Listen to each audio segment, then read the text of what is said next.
dan pelatihan Jiwa Korsa tanggal 30 Maret 2013. Siap, dimulai. Laksanakan.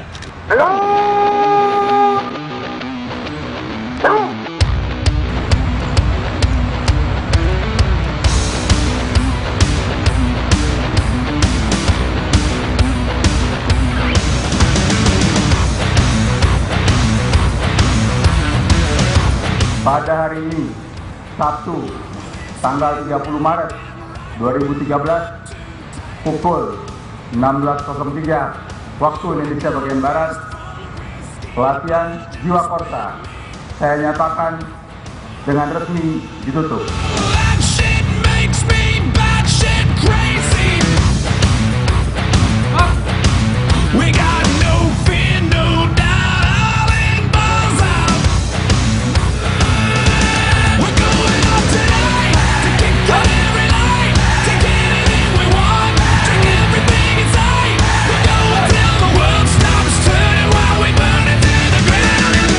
Saudara-saudara sekalian, pelayanan kesehatan di Indonesia pada dasarnya dilakukan oleh Kementerian dan Dinas Kesehatan, instansi kesehatan lain, sektor-sektor lain di luar kesehatan, kalangan profesi, swasta, dan masyarakat luas.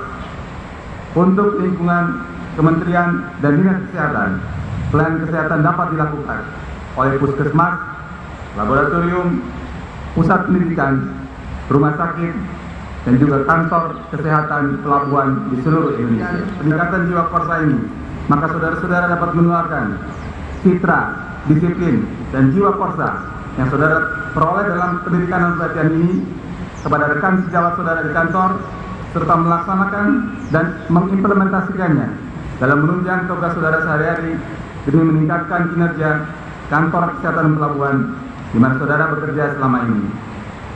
Saya juga berharap agar saudara sesudah selesai pelatihan ini terus melakukan latihan secara berkala dengan melibatkan rekan sejawat di kantor masing-masing untuk menjaga, memelihara ilmu dan keterampilan yang saudara terima dan bila mungkin bekerjasama dengan unsur Tentara Nasional Indonesia di wilayah kerja saudara masing-masing.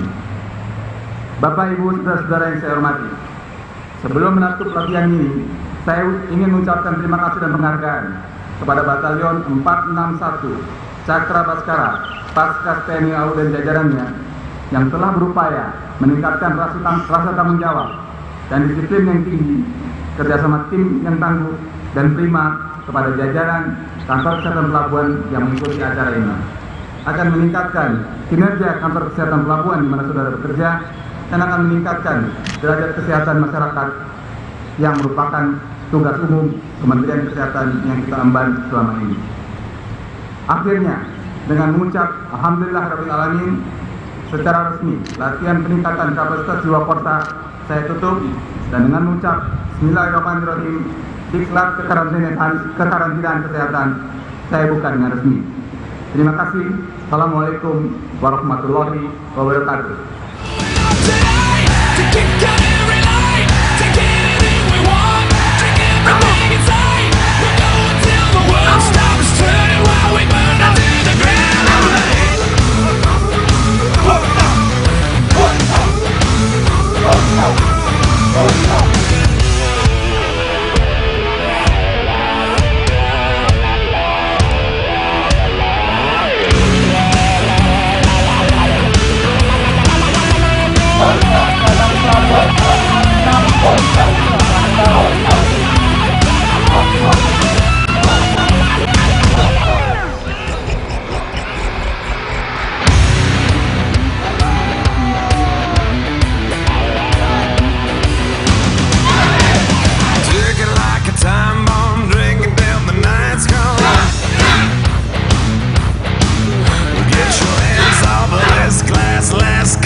salah satu bentuk kesigapan petugas kantor kesehatan pelabuhan dalam menjalankan tugasnya yang penuh dinamika di lapangan.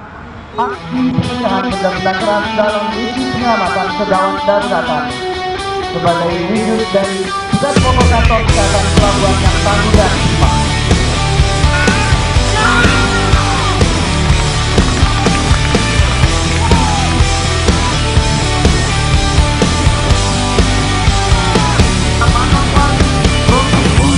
What you'll take from me today,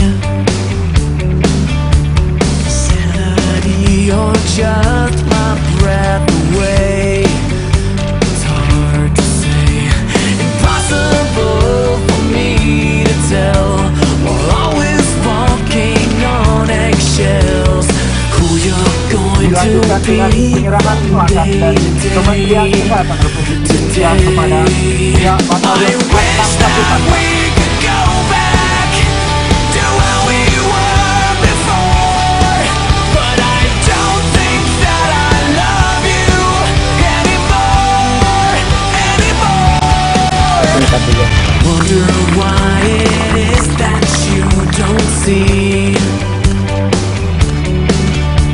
how much you've changed since we first met, and how much that it's killing me. I know that I will always miss the butterflies of our first kiss, and how you used to smile so easily. I wish that we could go back to how we were before. Salah satu di antaranya adalah petugas kesehatan yang ditugaskan di kantor kesehatan pelabuhan.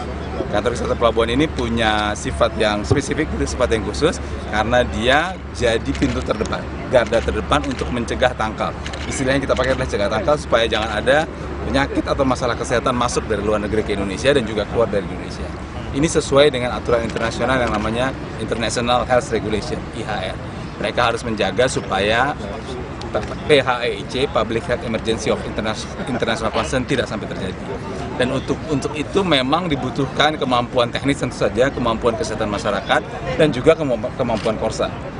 Ada 3 alasannya kenapa butuh kemampuan korsa. Satu, secara teknis saja, petugas kantor kesehatan pelabuhan ini secara fisik dia harus naik ke atas kapal, bukan tidak mungkin pakai tangga darurat dan sebagainya itu satu. Yang kedua, secara fisik juga seringkali harus berhadapan dengan situasi yang cukup keras di pelabuhan dan di bandara. Dan yang ketiga, seperti saya sampaikan tadi, selain tugas melayani kesehatan, ini ada tugas cegah tangkal yang sangat spesifik. Untuk itulah Kementerian Kesehatan sejak saya kira 3-4 tahun yang lalu kita memulai pelatihan ini kepada para petugas kantor kesehatan pelabuhan yang kita bagi 2. Separuh atau sebagian pelatihan korsa dan sebagian lagi pelatihan teknis kekarantinaan. Ini rutin. Ini sudah angkatan keberapa tadi? 678 kalau saya tidak salah. Yang ingin saya kemukakan adalah biasanya pelatihan yang kita berikan kepada petugas kesehatan adalah pelatihan kesehatan masyarakat semata-mata. Ini sengaja ditambahkan pelatihan korsa karena 3 alasan yang saya sebutkan tadi. Oke? Pak, jumlahnya sendiri berapa sih Pak? Orang-orang yang untuk kita punya 49 kantor kesehatan pelabuhan di seluruh Indonesia. 49, dan masing-masing kantor kesehatan pelabuhan itu punya cabang-cabang yang namanya wilayah kerja. Jumlahnya memang banyak ya, ribuan orang. Ya, lebih dari 2.000 orang, lebih dari 1.000 orang, dan memang belum semua terlatih secara ini, tapi kita pakai ini untuk 2 kemungkinan. Yang pertama, kita pilih mereka untuk latihan di sini dan kita harapkan yang kedua mereka di daerahnya masing-masing kemudian menularkan ilmu. Seperti tadi saya sampaikan dalam sambutan, yang harus ditularkan bukan hanya ilmu pengetahuan, ilmu kesehatan masyarakat, ilmu kekarantinaan, tetapi juga jiwa korsa ini saya harapkan mereka bisa teruskan di daerah masing-masing. Itu yang spesifik untuk pelatihan karantina kesehatan ini.